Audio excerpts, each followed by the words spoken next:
ಬೆಳಗಾವಿ ಅಧಿವೇಶನಕ್ಕೆ ಇನ್ನೊಂದು 2 ದಿನ ಬಾಕಿ ಉಳ್ಕೊಂಡಿದೆ. ಈ ಟೈಮ್ನಲ್ಲೇ ನಂದಿನಿ ಹಾಲಿನ ದರ ಏರಿಕೆ ಏನಾದರೂ ಮಾಡ್ತಾರಾ ಹೀಗನ್ನುವಂತಹ ಚರ್ಚೆ ಇದೀಗ ಸಾರ್ವಜನಿಕ ವಲಯದಲ್ಲಿ ಉದ್ಭವವಾಗ್ತಾ ಇದೆ. ದಿನ ಕಳೆದಂತೆ ದಿನ ಬಳಕೆ ವಸ್ತುಗಳ ಬೆಲೆ ಏರಿಕೆ ಆಗ್ತಾ ಇದೆ. ಪೆಟ್ರೋಲ್ ಇಂದ ಹಿಡಿದು ಮನೆಗೆ ಬೇಕಾಗಿರುವಂತಹ ತಿಂಡಿ ತಿನಿಸುಗಳಿಗೆ ಬೇಕಾಗಿರುವಂತಹ ಒಂದಷ್ಟು ಐಟಮ್ಸ್ಗಳು ಎಲ್ಲವೂ ಕೂಡ ಏರಿಕೆ ಆಗ್ತಾ ಇದೆ.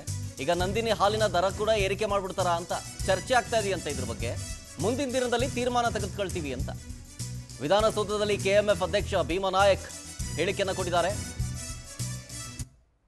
ಮಾಗಡಿ ಕಾರ್ಯಕ್ರಮದಲ್ಲಿ ಸನ್ಮಾನ್ಯ ಸಿದ್ದರಾಮಯ್ಯ ಅವರು ಸಾಹೇಬರ ಮುಂದೆ ಆ ಭಾಗದ ರೈತರು ಮತ್ತೆ ನಮ್ಮ ಎಲ್ಲ ಸಹಕಾರಿ ಧುರೀಣರು ಒಂದು ಬೇಡಿಕೆಯನ್ನು ಇಟ್ಟಿದ್ದಾರೆ. ಅವತ್ತಿನ ಒಂದು ಕಾರ್ಯಕ್ರಮದಲ್ಲಿ ನಮ್ಮ ಸಹಕಾರ ಸಚಿವರಾದಂಥ ರಾಜಣ್ಣ ಅವರು ಇದ್ರು ಮತ್ತೆ ಎಲ್ಲರೂ ಇದ್ರು. ರೈತರ ಬೇಡಿಕೆ ಇದೆ.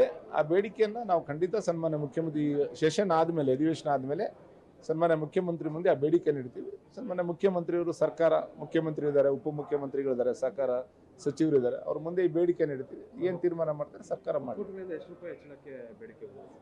ರೈತರಿಂದ 5 ರೂಪಾಯಿ ಬೇಡಿಕೆ ಇದೆ. ಆ ಪ್ರಸ್ತಾವನೆಯನ್ನು ನಾವು ಸರ್ಕಾರ ಮುಂದೆ ಇಡ್ತೀವಿ. ಇಲ್ಲ, ಒಕ್ಕೂಟ ರೈತರೆಲ್ಲ ಒಂದೇ. ಈಗ ಒಕ್ಕೂಟಗಳಿಗೆ ರೈತರು ಬಂದು ಕೊಡ್ತಾರೆ, ಒಕ್ಕೂಟಗಳು ಕೆಎಂಎಫ್ ಮುಂದೆ ಇರ್ತವೆ. ಅದನ್ನ ನಾವು ಸರ್ಕಾರ ಮುಂದೆ ಇಡ್ತೀವಿ.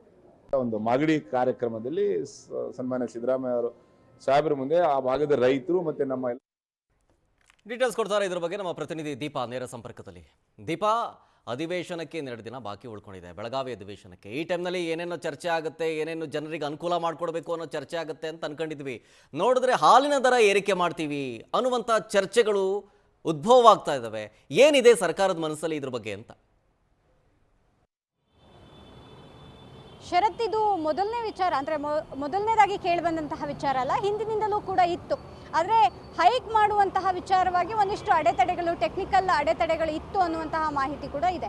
ಆದರೆ ಇದೀಗ ಭೀಮನಾಯ್ಕ್ ಹೇಳಿದಂತೆ ಅಧಿವೇಶನ ಮುಗಿದ ಬಳಿಕ ಹಾಲಿನ ದರವನ್ನು ಏರಿಕೆ ಮಾಡಬೇಕು ಅನ್ನುವಂತಹ ಪ್ರಸ್ತಾವನೆಯನ್ನು ಸಿಎಂ ಮುಂದೆ ಇಡ್ತೀವಿ ಅನ್ನುವಂತಹ ಮಾತನ್ನು ಹೇಳಿದರು. ಜೊತೆಗೆ ಮಾಗಡಿ ಕಾರ್ಯಕ್ರಮವೊಂದರಲ್ಲಿ ರೈತರು, ಅಲ್ಲಿನ ರೈತರು ಒಂದಿಷ್ಟು ಜನ ಸಿಎಂಗೆ ಮನವಿ ಮಾಡಿದ್ರು, ಹಾಲಿನ ದರ ಏರಿಕೆ ಮಾಡೋದ್ರಿಂದ ನಮಗೂ ಕೂಡ ಅನುಕೂಲ ಆಗುತ್ತೆ ಅನ್ನುವಂತಹ ಮಾತನ್ನು ಹೇಳಿದರು. ಆದರೆ ಸಿಎಂ ಅದನ್ನು ಸದ್ಯಕ್ಕೆ ಬೇಡ ಅನ್ನುವ ರೀತಿಯಲ್ಲಿ ಅವರಿಗೆ ಹೇಳಿದ್ದಂತಹದ್ದು. ಈಗ ಸೆಷನ್ ಮುಗಿದ ಬಳಿಕ ಈ ಬಗ್ಗೆ ಪ್ರಸ್ತಾವನೆಯನ್ನು ಇಡಬೇಕಾದಂತಹ ಅನಿವಾರ್ಯತೆ ಇದೆ. ಅದು ಕೇವಲ ರೈತರಿಗೋಸ್ಕರ ಅನ್ನುವಂತಹ ಮಾತನ್ನು ಹೇಳಿರುವಂತಹದ್ದು. ಹಾಗಾಗಿ ಬಹುತೇಕವಾಗಿ 5 ರೂಪಾಯಿ ಹೈಕ್ ಆಗುತ್ತೋ ಇಲ್ಲೋ ಗೊತ್ತಿಲ್ಲ, ಅದರ 5 ರೂಪಾಯಿ ಜಾಸ್ತಿ ಆಗುತ್ತೋ ಇಲ್ಲೋ ಗೊತ್ತಿಲ್ಲ, ಬಹುತೇಕವಾಗಿ 3-4 ರೂಪಾಯಿ ಅಂತೂ ಹೆಚ್ಚು ಮಾಡೇ ಮಾಡ್ತಾರೆ. ಅದು ರೈತರ ನಿಟ್ಟಿನಲ್ಲಿ ಮಾಡೋದು ಅನ್ನುವಂತಹ ಮಾತನ್ನು ಕೂಡ ಸರ್ಕಾರ ತನ್ನ ನಿಲುವನ್ನು ಹೇಳುವಂತಹ ಸಾಧ್ಯತೆಗಳಿದೆ.